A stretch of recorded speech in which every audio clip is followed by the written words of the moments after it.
Talk about just after watching the film now and spending time with it, just what things you might have seen defensively.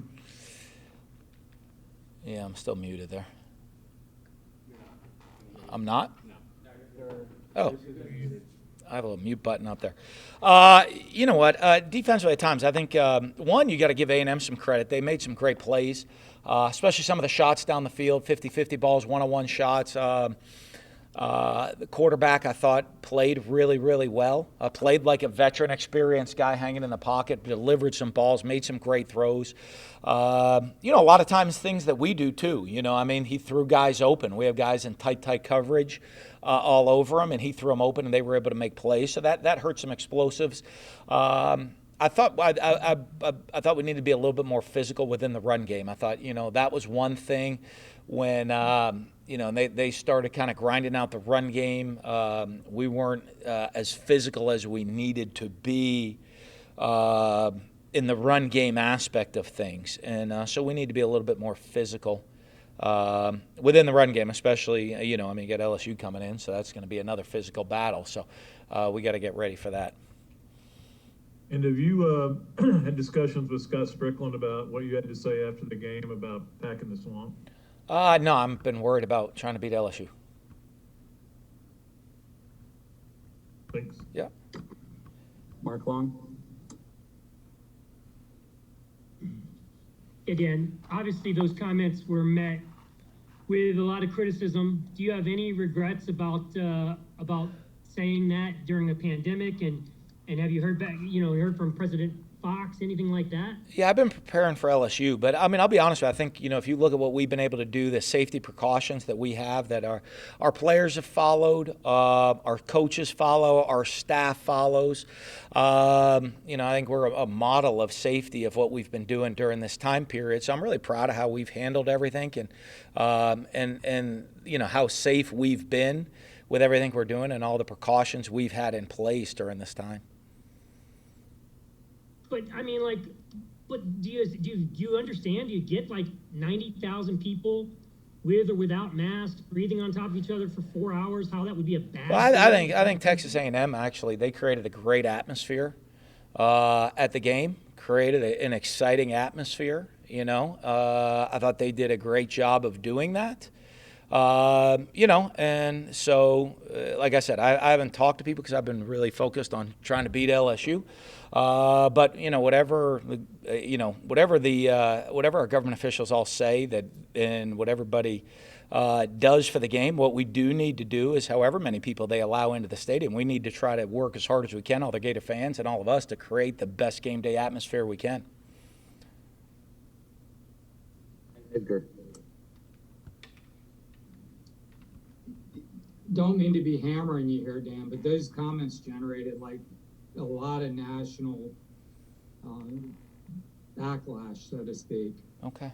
Are you aware of this? No, I've been on LSU. Okay. Well, speaking of LSU and your football team, here we are in week 4, and it seems at least that there's a lot to reevaluate. There could be some personnel changes. Is that atypical? Were you expecting to be?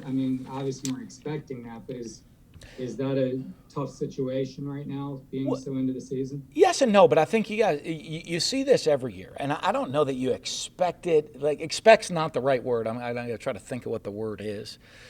I think you learn a lot about your team, right, as the season goes on.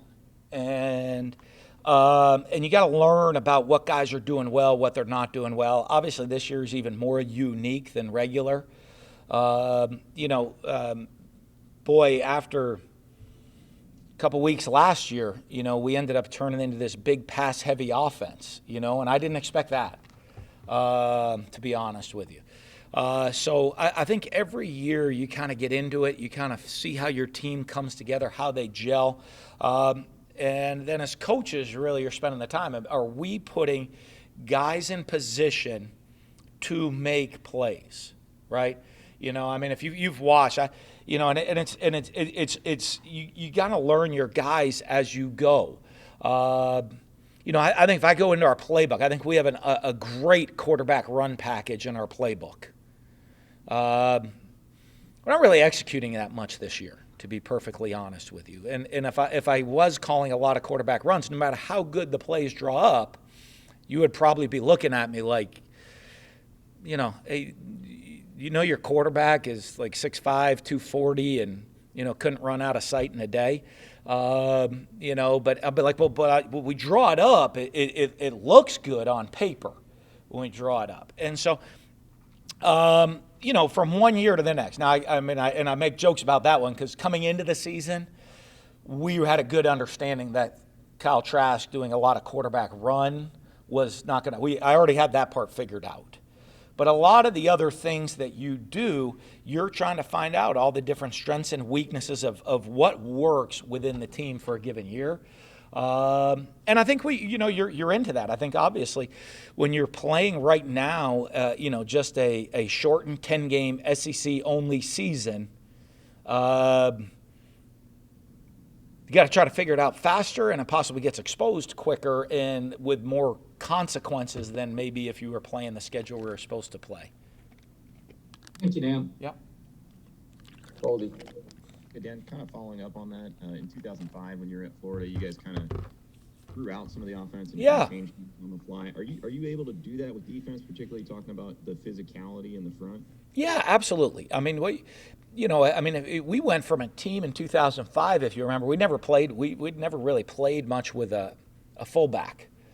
We had a couple fullbacks here that were good players, and we ended up tweaking the offense around doing some things with those guys on the field and helping out in areas that we were struggling. So I think the same thing defensively. You're looking and saying, okay, are we asking guys to do things? I think one thing you look defensively is that we spend our time on is not are we sound or not. I know what we're doing sound. I mean, we got a great coaching staff, and I know our scheme is sound. But now, as guys are performing here on a live basis within a game, there's a lot of new faces out there for us as well. Are we putting them in a position to make play? Even though this is sound, right? This guy, we're putting him, he's not going to be as good at doing this. We need to put him in a position to do something that he's going to do really well and prevent them. If we struggle doing something, make sure we're not putting those guys in that position, right? The easiest explanation is not put Kyle Trask in a quarterback run-based offense, that one kind of process is, I think, really easy to everybody than to me to get into all the intricacies of the defense of what we're doing. But generally, the answer to that question is yes, you can, and what we got to do is make sure we're moving the guys into the right spots to be able to make positions. Caskey. Make plays, not make positions. Hey, Dan. Hey. Do you think that there could be a sense on the defense of, well, if we give up this drive or if we give up this play, the offense will bail us out? And how do you, fix that, I guess you could say? Well, I think there's a really positive to that as well, which is called team football, and I talk to our guys all the time, there's three phases: offense, defense, special teams in the course of a game, that goes on. And I think when you trust the team, right, you got to be able to expect, hey, the offense is going to trust, hey, the defense is going to make a stop when we need to, or if they make a mistake, the defense will help bail out the offense, and the defense believes the offense the same way is, hey, the offense is going to get this one back for us. And I think one of the things we got to continue to do when you're on the team, and I think you can create negativity on the team of, hey, this group's doing great, this group's struggling, when we're all a team. The goal is we got to score one more point than the opponent. And whether that makes it, it's 45-44 or 3-2 really doesn't matter. We all celebrate when we win because everybody had a role in doing what we needed to do to win the game. So I think as a team, and the message for the team and for us is, hey, right now it's fun to play defense with an explosive offense. You're going to get the opportunity to play with leads. If we do make a mistake, the offense is going to go score. As our defense gets better, the offense has some veteran players and say, okay, hey, we got to take pressure off of it. You look at that game, how that game was being played out last week. You figured it was going to come down to a one-possession game. And with 4 minutes left in the game, we had the ball. Going in the direction, we played the wind. Honestly, obviously, when you have to kick off to start the second half, they got the extra possession. They scored on the final play of the first half and got the ball to start the second half. So they were going to get the extra possession. So I go spend time with Evan and say, okay, you're going to have to kick a game-winning field goal to win this game. Which direction do you want to go?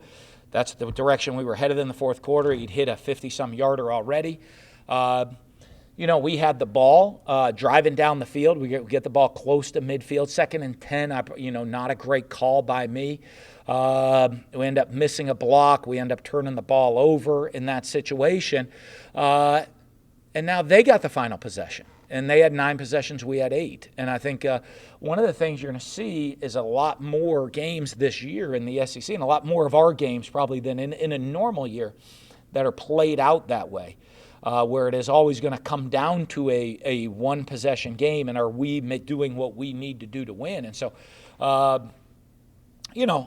think we'd be disappointed. I was certainly hoping how the game was set up there at the end, that in a tie game, we had the ball with 4 minutes to go. We put ourselves in a position to have that final possession and win the game, and we didn't finish it out offensively. Thanks, Dan.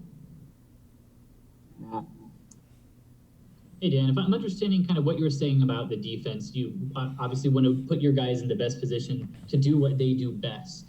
So through 3 games, what do you think your defense is the best at? What are the biggest strengths? Well, I think this. I think we have some guys that are pretty good. We've gotten better with our effort and our coverage in the secondary. You get into it of looking at that game and some of their explosive plays. Heck, they made plays. You know what I mean? We make plays offensively. You know what I mean? I remember after game 1, Lane got up and was like, hey, we had 2 guys on Kyle Pitts on that plat. They threw it and he caught it where we couldn't defend it. And so I think we're getting ourselves in that position. And so you can't mistake great offense for bad defense.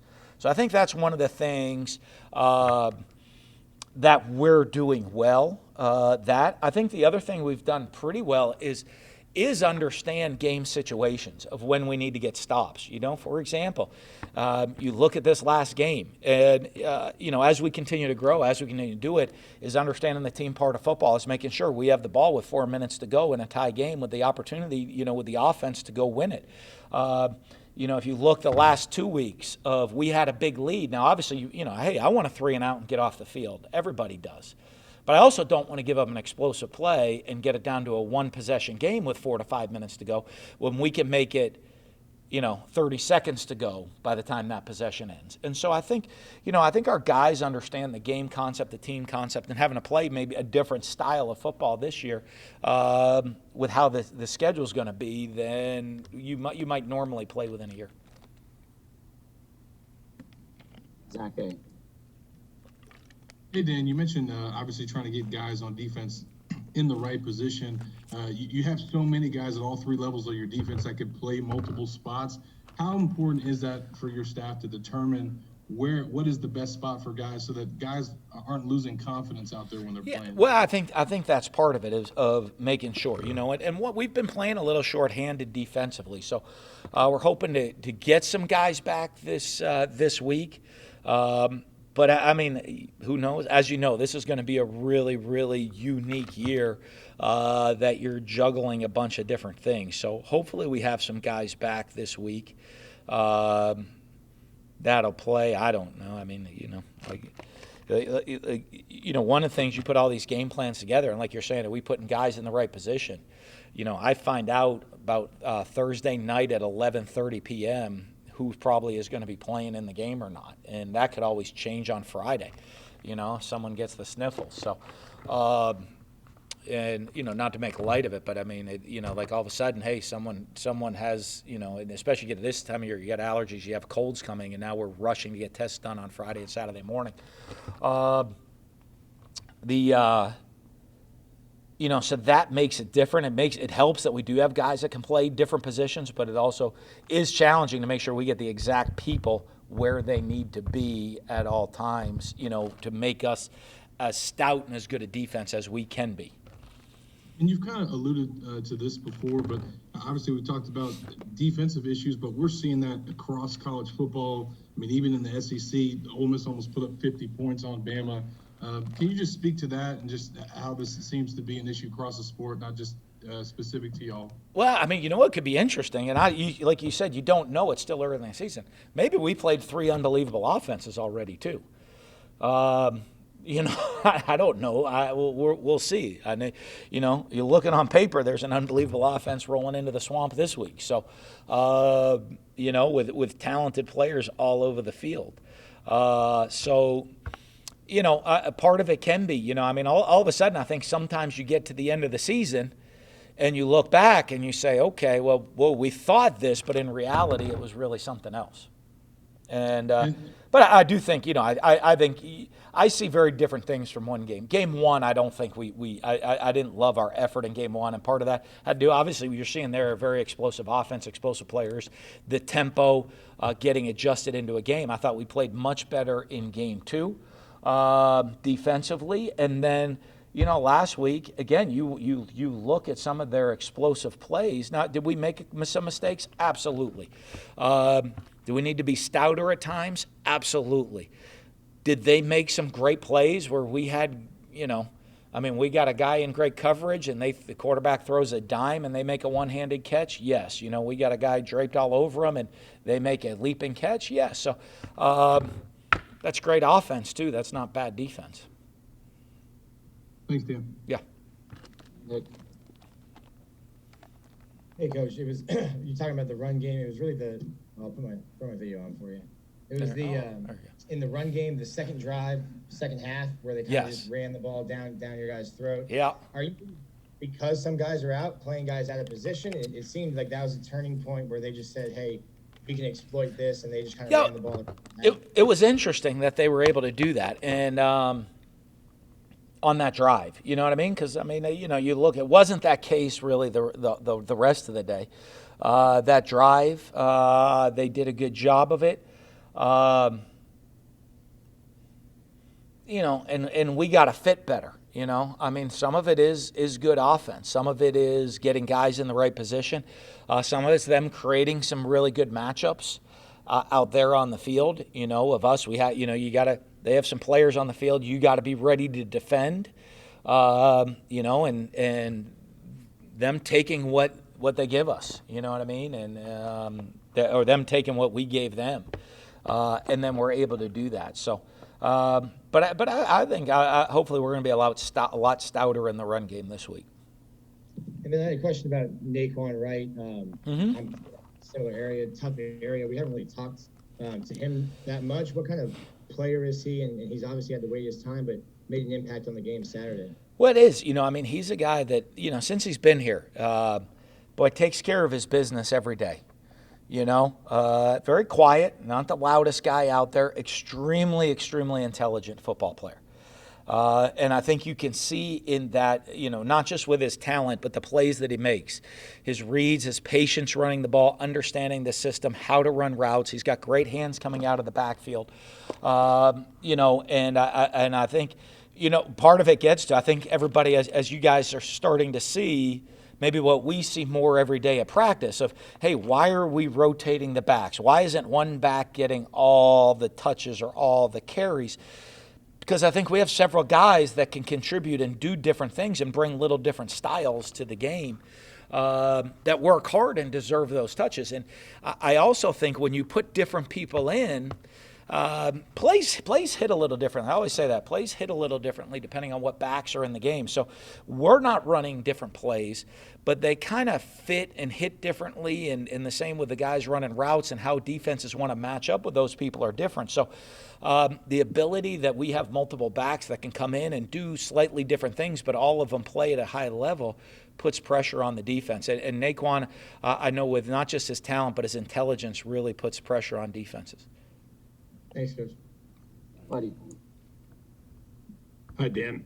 We talked last week about offense and defense and it being integrated together, making the game plan up together, both so it's a team concept. Are you going to get more involved in the defense, or will it be the same? Well, it's my responsibility. I'm the head coach. I'm responsible for how we play and the performance of every phase of this team. I don't expect me to be calling defensive plays out there. But we do. I went down, met with the defensive staff yesterday. We went through personnel, went through each guy, went through asking guys to do things they can do well. Where are we being mismatched? Where is this each guy? Where is right at this moment? Where is their strength? Where is their weakness? And are we highlighting their strengths and protecting their weaknesses? And so, we certainly looked at that. So probably spent more time than a normal day with the defense. But certainly you're not going to see me, just making sure we're going through every detail of it all. But I wouldn't expect me to be calling defensive plays or anything anytime soon. Thank you. One more. When you talked about the post-game, about making changes and different guys out there, without giving away your whole game plan, would it likely be more? Would it be different personnel? Would it be scheme change? You have to tune in on Saturday to find out. Tune in on Saturday to find out. Okay, thank you. Zach Goodall. Coach, Emory Jones was officially unavailable this past weekend for the first time. I know Kyle's obviously playing so well and you guys can pass almost at will, but what kind of challenges does that present when he's not able to play?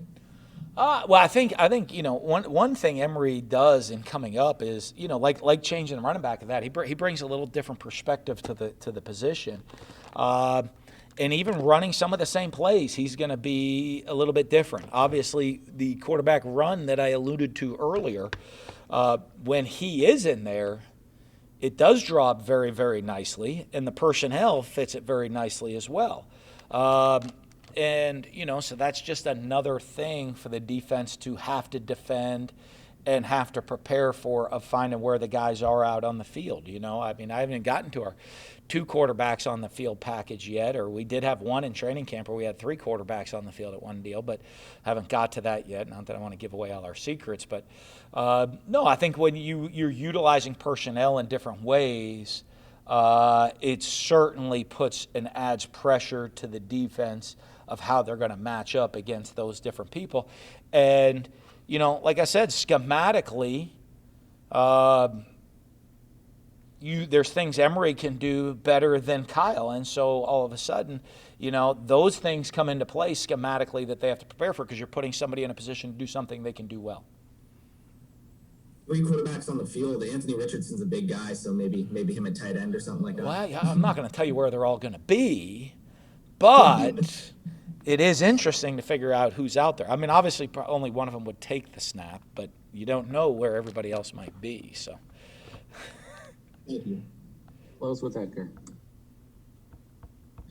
Dan, just want to get your quick thoughts on Dak Prescott's injury. Yeah. Were you watching? What'd you do about I was going to start with that today. We went right into questions, but it was a very, first I had a lot going on, so I really didn't get to see much of anything going on. And all of a sudden I'm in meetings and my phone's blowing up. And then finally I go, I pick up my phone after meetings and look that Alex Smith is back on the field. Which. Very emotional deal, I know, to see him back out there, knowing everything he's been through, knowing the fight, the battle that he has been through. A special moment for him, his family, for everybody. Probably one of the great comeback stories in NFL history, if not sports history, of coming back from an injury like that. So I thought that was so special. And then, within an hour or two of that happening, you get the call that now Dak's out with the dislocated ankle, and you see it right away. You just know what it is, unfortunately. Very unfortunately, I've seen a couple of those before. and you know what it is as soon as it happens, and so, I know we sent him messages and stuff, and our prayers are with him out there. So, I mean, despite everything else we had going on, the emotional day of seeing, the roller coaster of both of those two guys, that, are former players that you care about and you love so much, for them and their families and everybody to have to go through that, it was a pretty crazy day. Thanks, Dan. Thanks, Coach. Thank you, guys. Have a great week.